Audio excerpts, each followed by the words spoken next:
Ndihni Mani Report, ndalemi tani tek tema e ditës. E ndoqëm dhe nga materiali pak më herët për çmimet e arit që pritet të rriten, e kundërta po ndodh me tregun e kriptovalutave. Kanë qenë humbje të mëdha përgjatë 6 javëve të fundit, gati të llogaritura të fshira $1 trilion.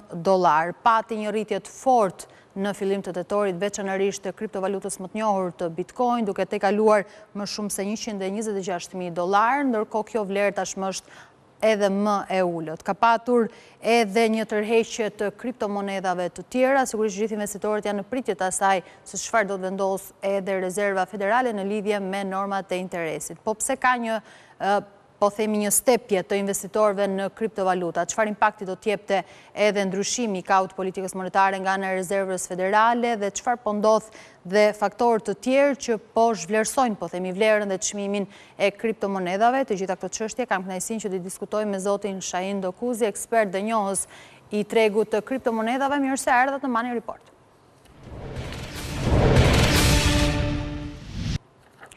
Pse kemi një treg i cili javët e fundit ka parë po themi një humbje të thellë, patëm një hovë të madh veçanërisht pas zgjedhjeve në Shtetet e Bashkuara të Amerikës, sigurisht menjëherë pasi presidenti Trump erdhi në krye të shtëpisë së bardhë, ishte lajmëruar edhe se do të kishim një kuadër rregullator për t'i dhënë një shtysë tregut. Çfarë po ndodh aktualisht me kriptomonedat?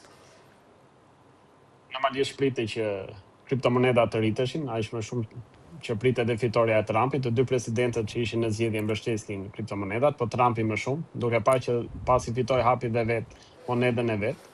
Megjithëse kjo doli një mashtrim, domethënë, se pasi e hapi monedën e vet, deu 80% të aksioneve për 2 ditë, ushqiten të gjitha dhe sot është shumë pak, domethënë, që këtu e fillojmë që është një skem piramidale që bëri vetë presidenti për shkak të influencës.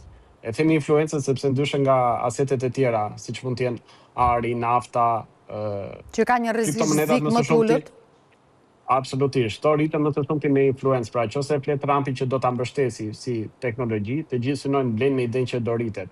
Megjithëse ideja e Bitcoinit në vetvete ose kriptove nuk ka qenë që ta blejmë tani naftën me që ka mungesë, që nesër ta shesim më shtrenjtë, ka qenë ideja që të jetë e decentralizuar, pra mos ketë kontroll, megjithëse më vonë u mor në anë që ta blejmë për të përfituar, ndaj edhe këto rënjet apo rritjet kaq fuqishme janë normale dhe nuk është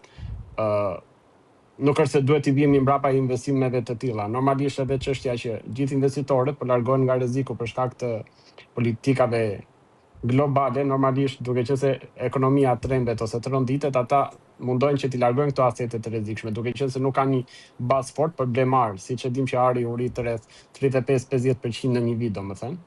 Kështu që kjo është normale, është edhe rritja edhe forcimi i dollarit. Sa herë që ndodh që normalisht monedat forcohen apo dollari në vetvete, më së shumti, apo dhe ari rritet, normalisht që kriptot bien, sepse gjithë synojnë që të shkojnë ke diçka më e sigurt.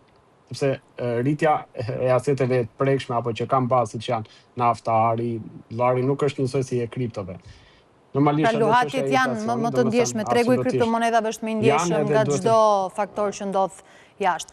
Është më i ndjeshëm, po, është edhe pa bazë, ndaj nuk janë si investime të sigurta, kështu që nëse ndodh një politika ekonomike jo sakta, normalisht investitorët mundohen që të largohen nga rreziku. Pas është edhe efekti psikologjik, domino, që kur të heq dikush fillon bie, është ideja që do të humbi, fillojnë dhe të heqin.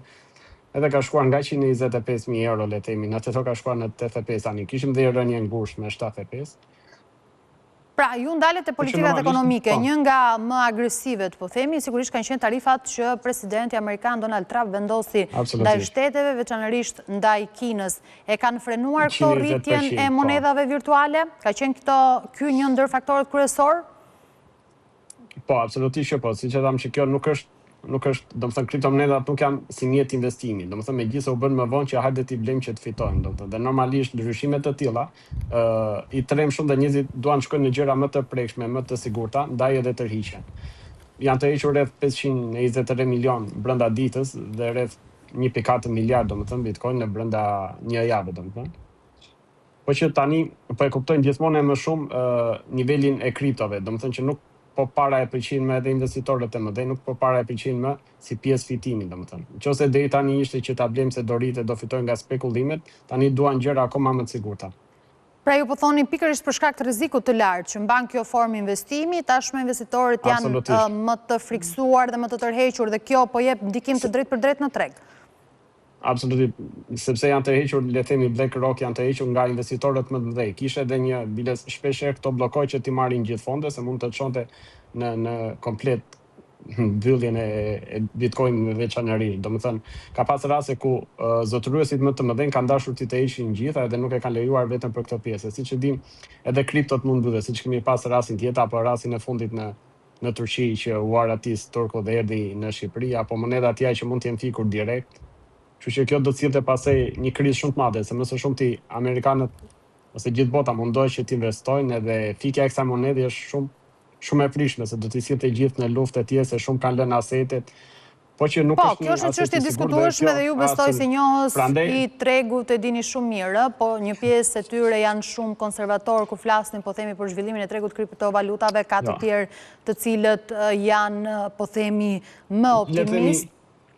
Për shumë tjetër fakt është që ishte tërhequr 12.000 Bitcoin nga një dorë vetme. Nesër mund dali po prapë se siç Bitcoini nuk dihet kush është krijuesi.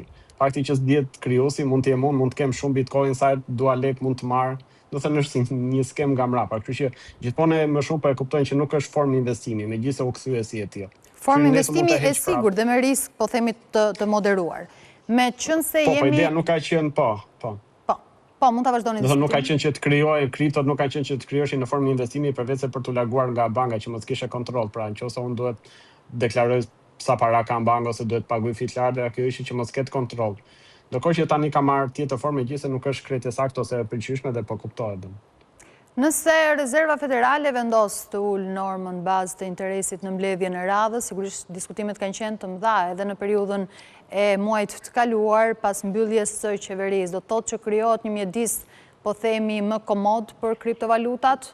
Mund të kemi një rikthim të rritjes së tyre? Kjo është një faktor i rëndësishëm, se për shembull nëse është faktor shumë i rëndësishëm dhe kjo, sepse nëse unë kam një para dhe dua të investoj, për siguri mund ta investoj në shtet duke ditur se do të marr siç kemi në bonos e thesari, që sa do të jetë fitimi, paktën e kam sigurt që do të marr kaq para, ndërsa për fitime më të nëse ulet norma e interesit, unë them që nuk ka vlen fare për të investuar le të themi në bono, kështu që po investoj në kripto se pres që të rritet, megjithëse këto rriten nga spekulimet. Pra ideja nëse norma e interesit rritet, qytetarët janë më të sigurt që fitojnë më pak, por është e sigurt që do marrim diçka.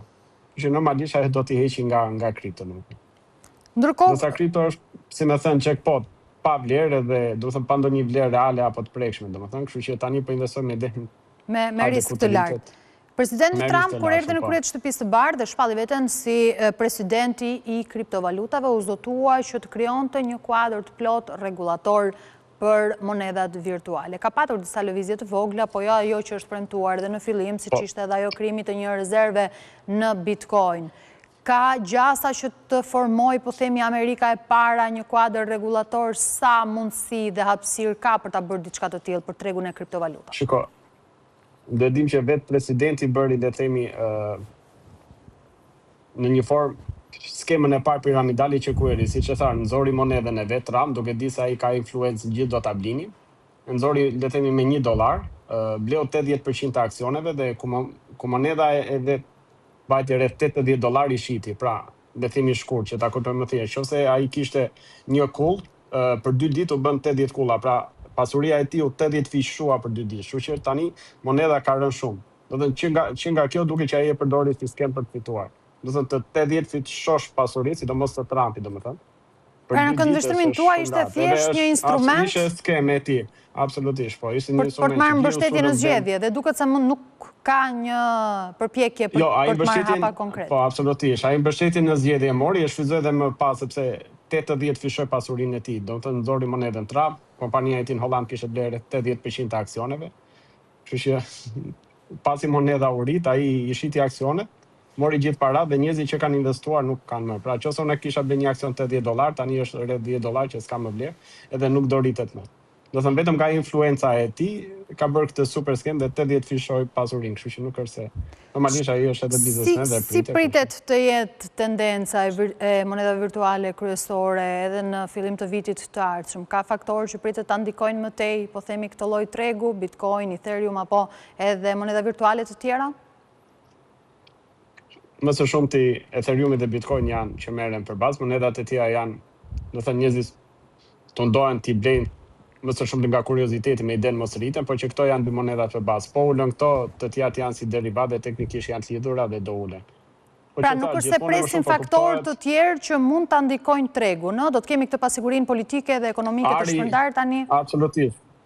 Plus që ari do rritet, kjo si edhe dollari forcohet, si edhe që kriptomonedat do të bien, domethënë, aq më shumë nëse norma e interesit rritet, sepse thash, varet, rritet nafta, rritet inflacioni, se nga nafta do rritet prodhimi më i shenjtë e tjerë, kështu që normalisht dhe normat e interesit do rritet, nuk është se është në dorë qeverisë amerikane ta ulë apo ta rrisi si dojnë. Nëse rritet nafta, se ashtu është kërkesa, teknikisht do rritet inflacioni dhe bankat për zbusën inflacionin do nisin normat. Kështu që unë duke di që mund të marr diçka më shumë bank, investoj në bankë dhe nuk blej Bitcoin, domethënë. Kështu që teknikisht ajo do të cilë rënje akoma. Pra ky është vërtet dimri i kriptovalutave, po thoni ju? Po, është fakt, domethënë. Është fakt se nëse rriten asetet e tjera dhe rritet inflacioni, teknikisht do rriten dhe normat. Kështu që nëse rriten normat, unë jam më i sigurt të investoj në bono, megjithëse do marr më pak se ç'mund të rritet Bitcoini, por që është e sigurt. Do të kemi mundësi që të ndjekim në fakt se si do të jetë edhe curia e tregut edhe në vijim. Zoti Dokuzi, ju falenderoj shumë që ishi sot me mua në Money Report. Faleminderit ju.